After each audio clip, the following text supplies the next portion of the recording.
This is the host. Today's question is, can I make a short about the Casey Anthony case?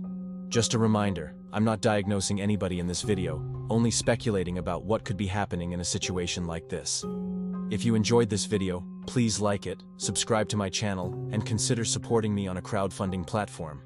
First, I'll look at the case from beginning to end, then I'll provide my opinion about what happened to Casey Anthony. Casey was a 22-year-old woman who enjoyed going out to parties with her friends. She had two jobs, one at a restaurant, and another one at a dental office. In addition, she had an 8-month-old baby named Kaylee. She did not seem to have much time for her daughter given all of her other responsibilities. However, people who knew Casey believed she was an adoring mother. On June 16, 2008, Casey told her parents that she was going to a water park with Kaylee. After she returned home, she told her parents that Kaylee was being watched by a nanny named Zanny, who was taking care of her other children while they were at work. Casey hadn't seen Zanny since Kaylee was born. Casey said she hired Zanny through a personal referral. When Casey's parents asked if they could meet Zanny, Casey said there would be enough time for that later. When Casey's mother arrived at her house on June 29th, she noticed that the front door was locked and the deadbolt was engaged. She also noticed that the garage door opener was missing. These were unusual circumstances because Casey always left the front door unlocked and the garage door opener in the kitchen. Casey's mother tried calling her but got no answer. So she called Casey's friend, who went over to Casey's house and entered through an unlocked sliding glass door. She looked around the house and didn't see Kaylee or Casey. There was a bottle of tequila on the counter and several empty beer cans on the table. It looked like Casey had been drinking and was not home. The friend called Casey again and asked where she was. Casey claimed she was still at the water park with Kaylee. But when the friend mentioned that she entered the house and didn't see either of them, Casey said she was on her way home. Shortly after that conversation, Casey called her friend and told her that she was just finishing up with some paperwork and would be home soon. As you might imagine, her friend was confused by these conflicting statements. She asked Casey why she would leave Kaylee alone in the house. Casey said she never did that, and if she had to go somewhere, she would take Kaylee with her. She insisted she was on her way home. Her friend agreed to let her know if she saw Kaylee. Then they hung up. Within an hour, Casey arrived home and entered the house through the garage. She appeared intoxicated and slurring her words. Her friend immediately asked, "Where's Kaylee?" Casey replied, "I don't know. I thought you were taking care of her." Her friend was very concerned, so she dialed 911. When the police arrived, Casey told them that she dropped Kaylee off at her friend's house earlier in the day, but her friend denied that. Casey was taken into custody. During an interview with the police, Casey claimed that Kaylee had been dropped off at her friend's house, but her friend denied that once again. Casey then changed her story and said that she was the last person who saw Kaylee alive. She said she left Kaylee with the nanny, but when the officers asked her why she waited 2 weeks before reporting Kaylee missing, she had no answer. Over the next couple of days, the police searched Casey's house and her car, but they didn't find anything suspicious. A few days after that, Casey told the police that she left Kaylee with Zanny, then went to the mall. According to Casey, when she returned home, Kaylee was missing. She said she immediately called the police, but we already know that's not true. Casey had been telling everyone that she worked at a company called HCA, but when the police called that company to confirm her employment, they learned that Casey never worked there. This led Casey to change her story yet again. She now said that she worked from home and never went into the office. In July 2008, 2 months after Kaylee disappeared, Casey's car was towed because it was parked in a prohibited zone. When the officer placed the vehicle in the impound lot, he noticed a strange odor. He described it as sweet like rotting vegetation. It smelled like a dead body. When the officer opened the trunk of Casey's car, he found duct tape inside, which prompted him to get a warrant to search the trunk more thoroughly.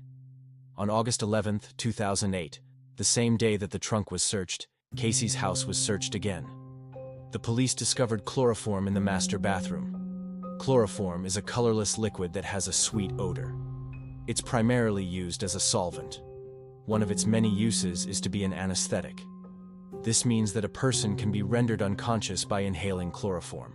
One of the officers involved in the investigation discovered that Casey had been searching the internet for topics such as chloroform, needles, sleeping pills, and alprazolam. Alprazolam is the generic name for the anti-anxiety medication Xanax. The officer also discovered text messages between Casey and a man named Jesse Grundle. In one of the text messages, Casey wrote, "I think I may need some chloroform." Another message read, "Got any extra alprazolam? I need something stronger than Valium." In another message, Casey texted, "I want to put someone to sleep." As far as Jesse was concerned, he was a convicted felon who had been released from prison in January 2008. He had prior convictions for burglary and sexual assault. He denied knowing Casey before June 2008. He also denied ever having conversations with her about chloroform or alprazolam. In October 2008, Casey's parents sued the media for making disparaging remarks about their daughter. They claimed that their daughter was innocent, and they wanted to protect her reputation. Casey's parents also made millions of dollars by selling their story to media outlets. As the investigation continued, the police learned that Casey had withdrawn $400,000 from her bank account. She claimed she withdrew the money to pay her attorney, but she wasn't involved in any legal proceedings at the time. She didn't have to pay an attorney.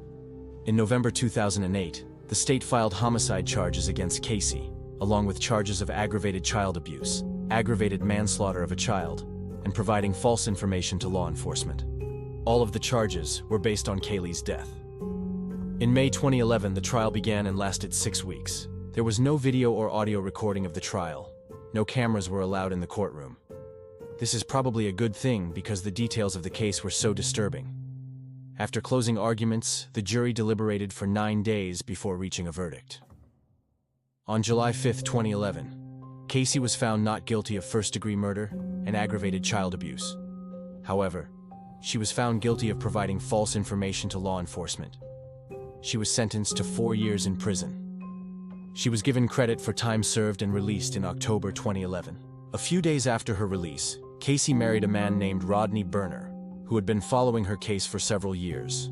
The couple moved to South Carolina and had 2 children together. In 2017, Casey and Rodney divorced. She then married a man named Chris Cassis. Many people believe that Casey murdered Kaylee, even though she was acquitted of all criminal charges.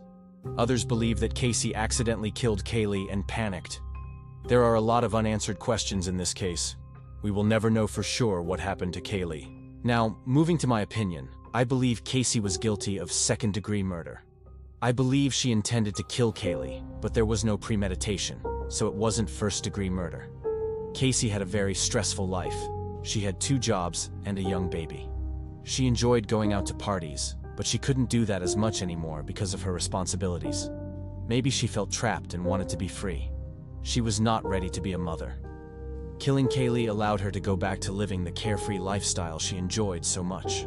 Casey was able to cover up the crime for a couple of weeks, which showed that she was very careful and manipulative. She easily convinced her parents that Kaylee was being cared for by a nanny, even though the nanny didn't exist. Casey demonstrated remorse in the beginning, which is common in people who commit homicide. She cried and asked, "Where's Kaylee?" She showed no remorse toward the end of the trial. She was smiling and joking. I believe Casey was able to fool the jury because she pretended to be a grieving mother. Those are my thoughts on the case. Please put any opinions and thoughts in the comments section. They always generate an interesting dialogue. As always, I hope you found my analysis of this topic to be informative. Thanks for watching.